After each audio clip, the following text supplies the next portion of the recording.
Bon, écoutez-moi, je sais qu'aujourd'hui c'est la guerre, mais là, cette guerre, il faut la reprendre, ok? Est-ce que vous m'avez compris, soldats et otages aussi? C'est pas le moment de se mettre à pleurer sur nos minois. On va faire cette guerre et en masque s'il le faut. Tous avec moi! Fui tirando de pistola y el destino trajo muerte. María, mi vida, mi amor, trataré de quererte. Abrazos te perdí, ya no volverás a verme. María, mi vida, mi amor, no dejaré de quererte. Et donc bonsoir et bonjour tout le monde.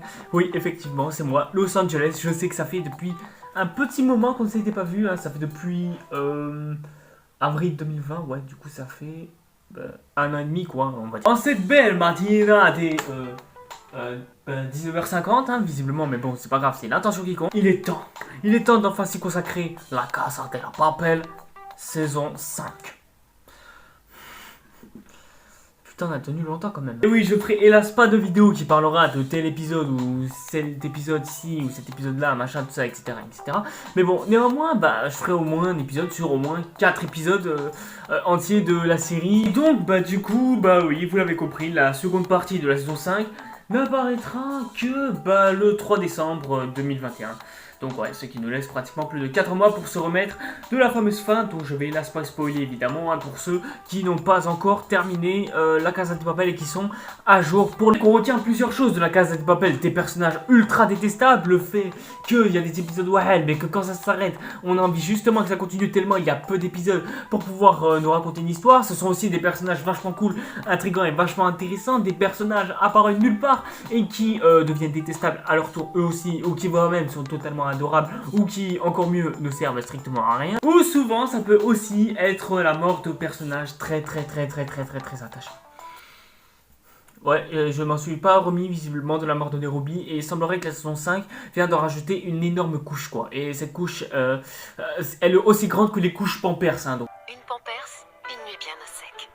Bon, évidemment, moi qui adore la Casa de Papel, vous devez tous le savoir. Je suis vraiment un énorme fan de cette série. Je trouve que cette série pour l'instant a eu des épisodes et des saisons absolument parfaites. Il n'y a vraiment pas eu un sans faute. C'est pas pareil que The Walking Dead par exemple. Et pour l'instant, j'espère qu'on n'arrivera pas sur du Game of Thrones non plus. Ouais, parce que ce serait vachement bon. Qu'en est-il de cette saison 5? Eh ben, je vais pas vous mentir. Rien que la première partie est tout simplement, mais juste excellent. Non! Que ce soit mise en scène, prise de risque, tout ce que vous voulez, vraiment, je trouve que cette saison est allée super loin. Il y a du budget, il y a des combats, c'est épique, c'est intense, les personnages et les acteurs sont tous excellents. Bref, je trouve que là, par contre, la série, là, on est sur le summum et le total d'espacement de soi de la série. Là, il n'y a aucun autre mot que je peux définir. Surtout que sur plusieurs épisodes, et ben... Franchement, je vais pas vous mentir, mais pratiquement tous les épisodes sont excellents. Il y a même eu des retournements de situation à la fois inattendus et excellents, époustouflants, magnifiques. Même si bon, j'ai quelques réserves, notamment sur un personnage en particulier. Mais bon, ça je vais revenir, ne vous inquiétez pas. En plus de ça, la série prend énormément de risques. Genre c'est une série qui prend des risques. Alors là, franchement, je sais pas du tout où est-ce que ça va aller, tout ça, mais... Cette série a tellement de suspense que clairement, là, je sais plus quoi faire. Je suis outré. Bref, je sais plus quoi faire. Je ne sais plus quoi faire. Et puis de toute façon, en ce qui concerne la section non spoiler, j'ai fini. Enfin, voilà, pour vous dire, il se passe tellement de trucs en si peu d'épisodes que ça y est, j'ai déjà envie de vous dire des choses, mais forcément je suis obligé de spoiler. Donc après, bon, 5 épisodes, c'est pas non plus l'intégrale de Pokémon non plus. Donc ne vous inquiétez pas, vous pouvez revenir comme vous voulez. Juste une petite chose, avant de reprendre un petit peu la vidéo, bah, je tenais à vous dire une petite chose. Vous êtes énorme à suivre mes vidéos, et ça, je remarque au premier coup d'œil, évidemment, c'est cool, c'est génial, ça fait plaisir, etc., etc. Seulement, il y a un énorme problème. Je suis recouvert de très peu d'abonnés, si vous voyez qu'est-ce que je veux dire. Et puis il se peut que certains d'entre vous sont exactement les mêmes qui reviennent sur mes mêmes vidéos, donc si vous aimez mes vidéos, bah pourquoi est-ce que vous vous abonnez pas? Parce que bah si ça doit vous torturer à ce point-là, enfin c'est après si vous voulez pas vous abonner, bon après je peux peut-être vous comprendre hein, si vous voulez, mais bon après bah si vous aimez mes vidéos et que vous pouvez pas vous en passer, bah abonnez-vous à la chaîne tout simplement, hein, puisque j'ai fait tellement de vidéos et si vous voulez bah, les regarder, bah allez-y si vous voulez, hein, et ça peut être l'un des seuls moyens. Et aussi activez au passage la petite cloche pour être au courant de toutes les nouveautés qui viendront, comme ça au moins vous êtes au courant immédiatement. Et aussi une petite chose, vous pouvez aussi me suivre sur les réseaux sociaux et à liker, à commenter ce que vous voulez, etc. etc. J'espère en tout cas que j'ai été suffisamment clair à ce sujet. Et maintenant nous allons pouvoir passer à la section spoiler. Alors c'est parti, 3, 2, 1. Ça va péter. Alors donc le premier épisode commence un peu comme il a terminé, hein, vu qu'on nous annonce que le professeur est hélas captif de notre chère madame enceinte, à savoir Alicia. J'arrive bien à dire l'accent. Hein. Et nos héros préférés sont du coup captifs seuls et vont devoir se débrouiller tout seuls au beau milieu de cette putain de banque qui s'est littéralement transformée en enfer. Ouais, du coup ils ont eu des problèmes avec les otages, ça, etc. etc. Du coup, et bah ça veut dire que tout le monde est un petit peu dans la merde dans l'histoire. Bon, sauf la police, eux ils peuvent faire tout ce qu'ils veulent de toute façon. Ensuite il commence à faire un petit peu sombre dans cette salle, donc je crois que je vais devoir allumer la lumière. Ouais, du coup nos héros sont mis dans une situation qu'ils peuvent presque pas contrôler. Et ça quelque part c'est vraiment très intéressant. Bon après il y a aussi un peu Lisbonne, mais... soyons réalistes, et elle n'a pas vraiment l'intelligence littérale du professeur. Quant aux épisodes qui tournent aux côtés du professeur ainsi que de nos chers amis Marseille et son autre pote, je sais plus comment il s'appelle, qui l'ont suivi derrière. Alors moi honnêtement je vais pas me mentir, bah quelque part bah, ces deux-là ils servent un peu à rien, sauf au premier épisode bien sûr, mais bon je veux dire après là ils ont un peu terminé leur rôle et je trouve que c'est vraiment dommage. J'espère que la deuxième partie va finir par un petit peu plus les mettre en valeur. Du moins c'est tout, qu'est-ce que j'espère. Au deuxième épisode, alors je pensais que cet épisode serait un peu inutile et que ce serait encore un pseudo-épisode où il y a des otages qui s'évadent, etc. etc. Sauf que, bah il y a une mort qui est impliquée. Bon après c'est Arturo Roman, hein, à la toute fin de l'épisode de toute façon. Mais bon, même si ça reste Arturo Roman dont on est vachement content qu'il soit mort, parce que bah... oui, selon moi, ça me paraît plutôt officiel que Arturo soit mort, puisque bah...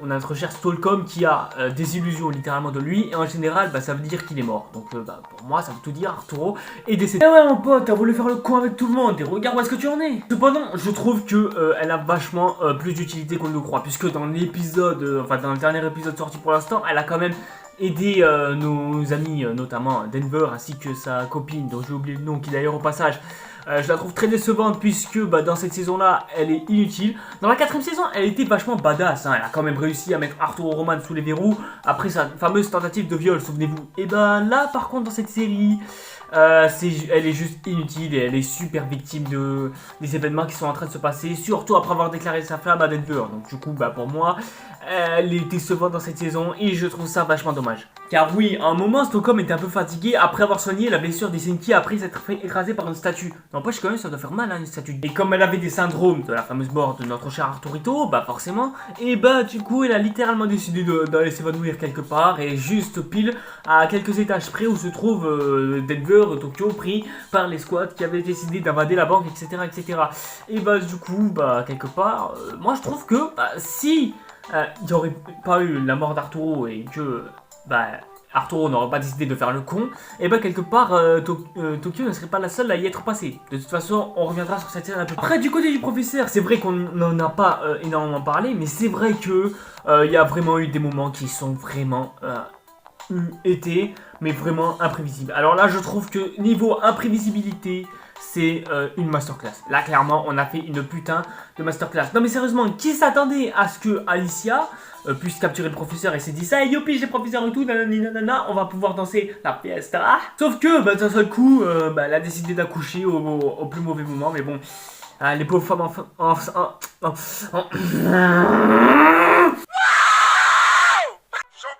J'en peux plus, j'ai une vie de merde, voilà, j'ai une vie de merde. Ah, les pauvres femmes enceintes. Désolé, bon, bien sûr, je vous comprendrai jamais, mais bon, c'est vrai que quelque part, avoir un enfant qui sort au mauvais moment, ça doit être douloureux. C'est vrai que celle-là, c'est la chose auquel on s'y attendait le moins. Non, mais sérieusement, qui s'y attendait? Dites-moi qui s'y attendait, putain, personne s'y attendait. Ok, vous allez me dire, bon, ça va, elle a accouché, du coup, bah, elle s'appelle Victoria, etc., etc. Mais du coup, il y a un énorme problème. Qu'est-ce qu'elle va faire, Alicia, du coup, là, juste après? Non, parce que je dis ça, mais la Gadi, elle a accouché, ça y est, c'est bon, tranquille et tout. Mais elle se dit même pas, Ok, maintenant que j'ai accouché, je vais pouvoir continuer à mettre mon plan à l'œuvre. Bon, vous allez me dire, je suis une mauvaise langue, mais quelque part, je veux dire, c'est vrai. Genre, si elle a accouché et tout, elle avait le professeur entre les mains, etc., etc., elle a même carrément voulu accoucher toute seule comme une grande, hein, quand même. Et bon, voilà. Tout ça pour ça. Bon, qu'est-ce qu'on fait maintenant? Mais je sais pas. Mais je sais pas. Je sais pas. Je sais pas. Mais bon, cette explosion de bonheur dans tous les cas n'allait pas durer, puisque une autre explosion, mais de bonheur pour les policiers bien évidemment, ainsi que l'armée carrément, a décidé de infiltrer carrément notre chère petite banque pour pouvoir rendre visite aux gens et deviner qu'en plus Gandia se trouve en plus de ça à l'intérieur de la banque. Donc suite à 2 grands épisodes de guerre, et il y a eu des drames qui ont tourné par-ci par-là, etc., etc. Et puis du coup, je crois qu'on y est enfin et il est temps d'en parler. Ce moment dans cet épisode fait certainement partie pour moi du top 3 des meilleurs moments de la série tout entière. Que ce soit au niveau de l'intensité de l'action, de l'intensité des nombreuses batailles qui font rage à l'intérieur de la banque, que ce soit au niveau de la mise en scène, de la performance des acteurs, ainsi que de tout ce qui se passe autour de la scène, et je trouve que niveau intensité, on a rarement fait mieux, même dans l'ensemble de toutes les séries connues à ce jour. Même The 100 n'arriverait pas jusque là, mais bon, The 100 c'est un peu normal, c'est une série de merde alors. Et c'est vrai que quand on voit Tokyo se faire tirer dessus par des snipers, etc., on se dit, bon, c'est un personnage principal, elle va se faire soigner juste après la bataille, etc., donc de quoi s'inquiéter. Mais par contre, quand elle dit, écoute meuf, enfin écoutez les gars, cassez-vous, moi je vais régler la situation. Alors là par contre, là c'était le déclic pour absolument tout le monde. Là par contre, avouez, on a tous pété un câble devant notre télé et on a tous eu envie de la casser.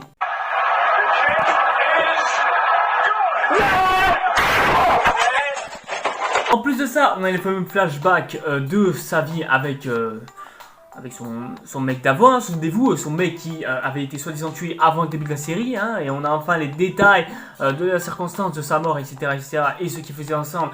Et ça, j'avoue que c'est vachement cool, hein, c'est vrai que ça fait depuis un moment qu'on rêvait de pouvoir voir ça. Et puis c'est vrai que le moment où elle se fait littéralement achever par tout le monde, hein, c'est-à-dire par les fameux invadeurs de la banque, hein, évidemment, et c'est vrai que le moment où elle lâche littéralement sa quadruple grenade envers toute la troupe, c'était clairement épique, sans compter que le cri de Gandia restera certainement pour moi la plus belle chose de tous les temps.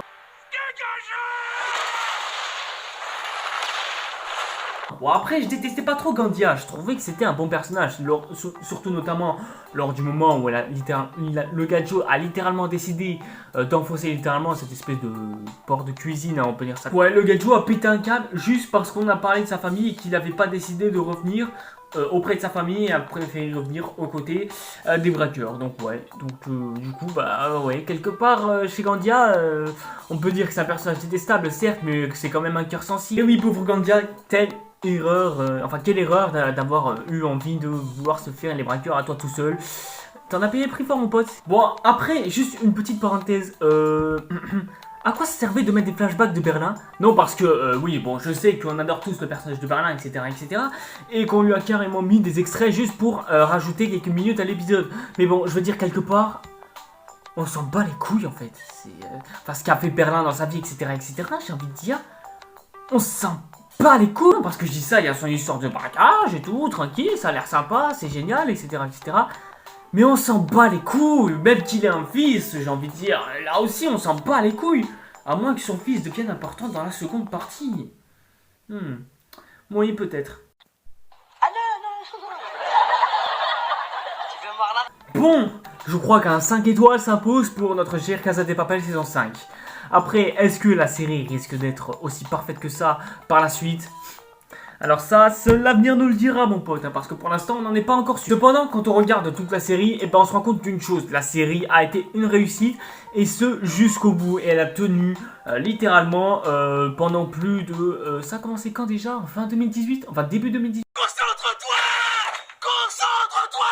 Et de savoir que tout sera terminé à la fin de l'année, honnêtement ça fait quelque chose. On s'est attaché à cette série dès le début, on a kiffé cette série dès le début, Et franchement, de se dire que la seconde partie qui clôturera toute la série en entière, franchement, je trouve que là, par contre, c'est clair, on va tous être effondrés après tout ça, on va être effondrés. Et oui, quelque part, La Casa de Papel, c'est une série qui nous aura fait vibrer, et ce jusqu'au bout, que ce soit de la première saison jusqu'à la 5e. On peut dire tout ce qu'on veut, que cette série est trop longue, qu'elle ne s'arrête jamais, qu'elle trouve jamais la fin, etc., etc.